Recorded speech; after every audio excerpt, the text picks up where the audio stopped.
Okay, so here we can see a long victory. This is a campaign playing as Ironbrow's expedition, the Thorek campaign. So let's take a walk through how this one happened. Thorek starts with Karak's Horn.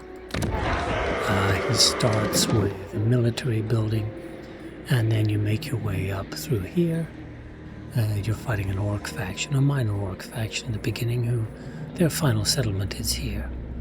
It's where you tend to find the scenario can vary wildly. You've got Manfred here, you've got Korn up here, you've got Khalida here, Tomb Kings, and you've got the Lizard Men here. So I had an opportunity early on to peace out with, get a non-aggression pact with Manfred, so I took that because he will often declare war and attack here while you're busy out here. I joined in Khalida's war against the minor vampire faction here, took them out, took her out, and then of course by that time, as soon as you take Lamia, you meet the Skaven here. So Queek, and Queek will always declare war on you. There's nothing that you can do to prevent that. So with that, and with the Lizard Men on the south here, I went ahead and started a campaign against Queek, and I enrolled Imric in that one. I was backstabbed by Gorok, which one? It's Gorok down here, I don't remember. He attacked me, I beat him pretty badly, took him out, and then went back about my business, and then eventually Tic-Tac-Toe declared war, so we're fighting him too. He wants peace right now. He doesn't get it.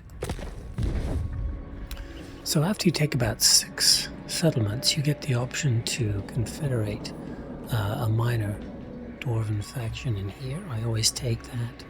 He often has units you haven't built yet. You can sell off the territory for profit.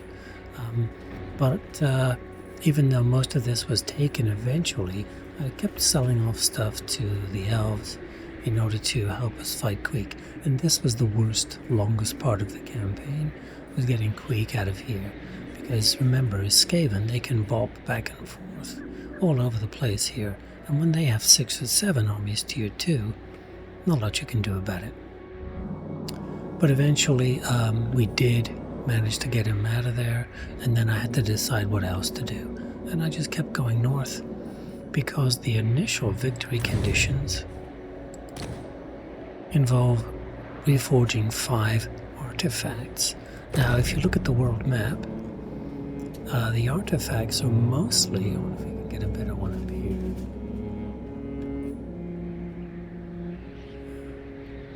So on the world map, most of them are arrayed in the mountain ranges up this way.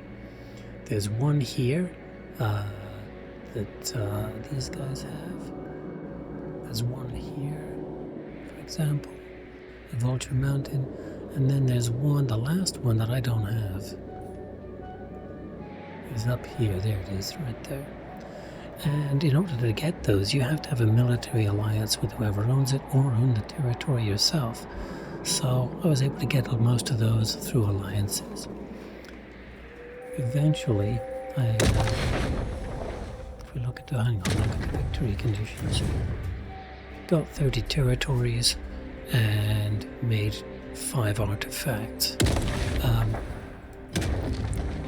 The artifacts took the longest part, and a lot of that was the diplomacy necessary to get allies to give me those parts. In the meantime, I decided, what the heck, let's go ahead for the expanded victory. This is a lot more territory. You get a lot of that when you do confederations. And then 4 legendary grudges. And of course, this is the part that took forever. The mistake I made, I didn't think it was a mistake. I traded this to Imric, thinking he'd lose it. He never lost it. And since it's his capital, he can trade it to me. So I was never able There is a place for you on the tip of my Oh, star. now I can get it. I must have lost it at some point. So let's take a look at those grudges. This is the one if I had some pit, I would get that one. No way I was going to be taking out these guys from where I am. It's just too far away. This one I got, he was finally defeated by Volkmar, but I took these guys out. I took these guys out. Those two died on their own, so that was done for me. I just took Skavenblight, but I'm not doing this one. Grimgor I was at war with. This is the Wood Elves. This one, I don't know who took those guys out. I don't know who's running over there. I'm assuming it's Alethanar. But there was no way I was going to take that one myself. And then these two. This is the one that generates massive armies of vampires. This one is where you reclaim Carricate Peak, so that was easy enough. If I didn't get this one here, which was essentially a gift, where is it?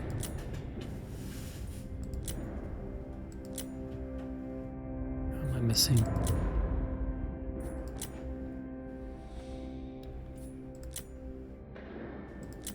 That one. If I didn't get that one as a gift, I was just gonna backstab him.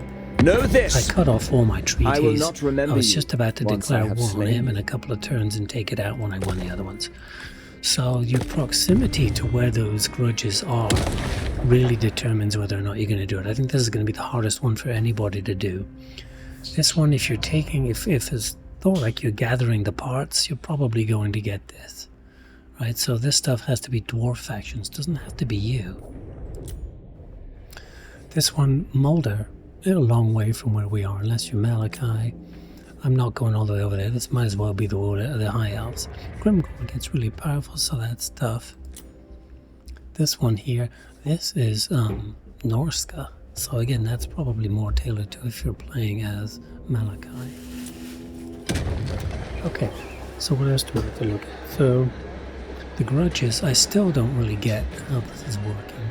So the 35,000, is that if even one territory, like I assume all of his stuff counts since we border him. So everything that the High Elves have, so that would include all of this stuff, which is basically, you know, him being a High Elf. But I only had the Norengron one time. The rest of the time I was comfortably in the 50 to 60 range. So that was relatively easy. Never really used the grudge armies or the grudge units as anything other than just something to fill up space. Alright, so let's go look at the forge. So of course I have piles and piles and piles and piles of Iron Warden tankards. Mostly because I have massive amounts of oath gold coming in. You can see here I've got 1800 a turn coming in, and I've got 1300 a turn going out. Well, where the heck's it going out from? Well, it's the deeps. So I have built pretty much deeps in most of my capitals. That's the largest city in each province, and then just all of these buildings here. So this one here is the one you build right off, because it makes you 10 gems, 10 iron, 10 marble, and the ability to trade those. So if you look at my trade is 41,000 here. I'm trading ridiculous amounts of everything to everybody. So that gets you pretty good trade right away. And then all of these, this one here, okay, upkeep faction-wide oath gold per turn. This one here, growth and increased tradable resources. This one here, I have growth and research rate. And then this one here has income by turning beer into income. But most of them, I went full max on all of the buildings. Let's see if we can find 8 peaks. I took them all up to level 3. So like this one here, oh wait, this one here we go.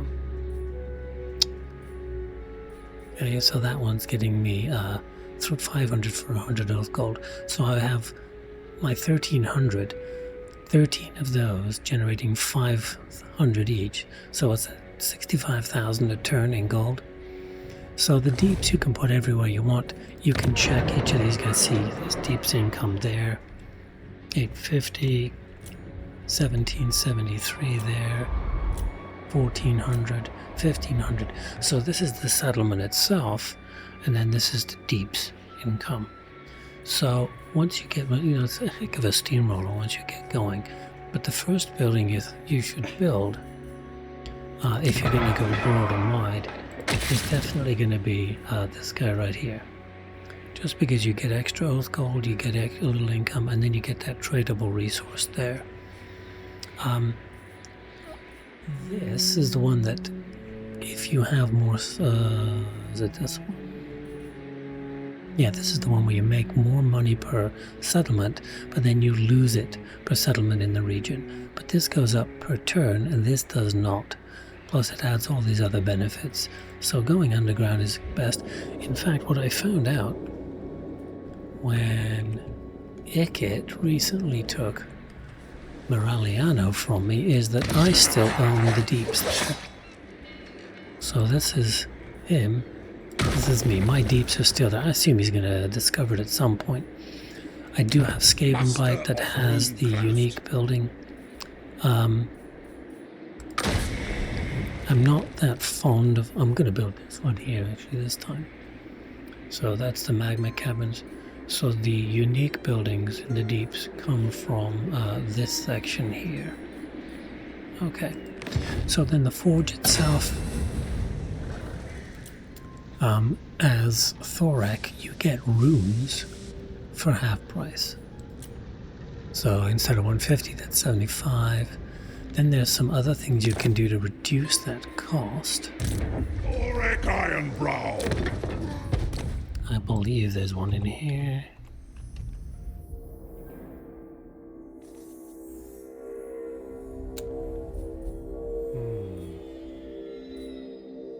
Maybe it's a tech.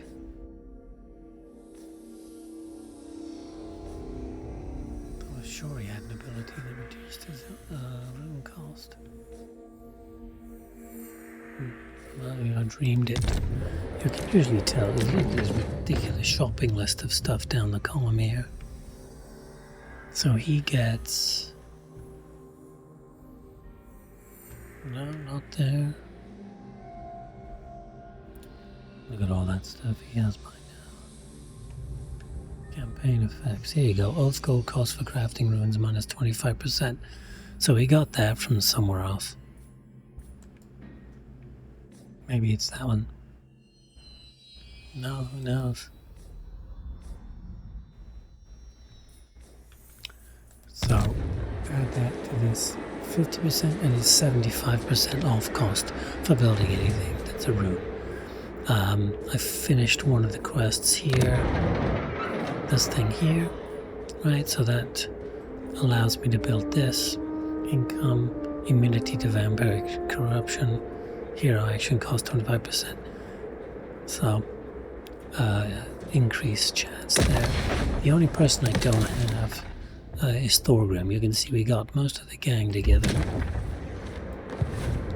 Right, I've got Grombrindle, Thorek, Ungrim, and Belagar all right here because we were fighting off this invasion of the vampires. If I wanted to finish up, I would want to get rid of Grimgore here. I'm allied with pretty much everybody. The Order Tide had a really good game of it. You can see the Empire controls all of this. You can see Corona owns all of this. You can see the Volkmar, of all people, is dominating down here. And then I own all of this. And then this is Thorgrim. Now, because he probably can't expand much more, I could probably catch him. See, he's not that bad. I'm ranked a little higher than him, but he's fighting Telaqua. So he does have the opportunity to get more stuff from them, but he's not really got any armies down here. I have all the armies. So, pretty typical. The most difficult portion of the campaign is probably the first two fights. They change the maps, so if you are comfortable in your first fights, there's Thorek down here, those have changed.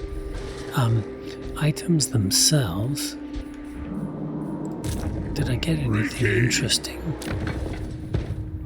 This is ridiculously overpowered, by the way.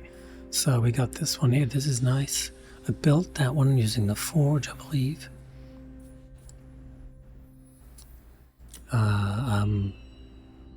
Yeah, I'm not even sure where that came from. Maybe I won that. Starbreaker, I made that one. All of this stuff was made. So I didn't see anything particularly interesting. I got Mad's map, didn't use it. Oh, I did get this. This is kind of nice. I think I may have made this. This is like that bombardment, but it's outlandishly powerful. It'll literally wipe out anything standing in the circle. So give this one a try if you like the dwarfs. The deeps works really well with Thorek. You do want to be conscious if you're going for the win of where the pieces are going to come from. This one took particularly long because Ungrim got wiped out. So I had to come all the way up the top here and take out all this stuff myself, because instead of Ungrim owning it, I had to take hold of it. So by the time I got here, these were worth 2,000 grudges apiece, so that was nice. But I literally had to come all the way up here, rather than just to confederate him. He confederated. Oh, that doesn't show you how many points. So him I now need 64,000. I am catching him. I'm closer than I was. I'm only, what, 7,000 behind? But that's going to take forever to catch up. Anyway, give that one a go if you're into the dwarfs.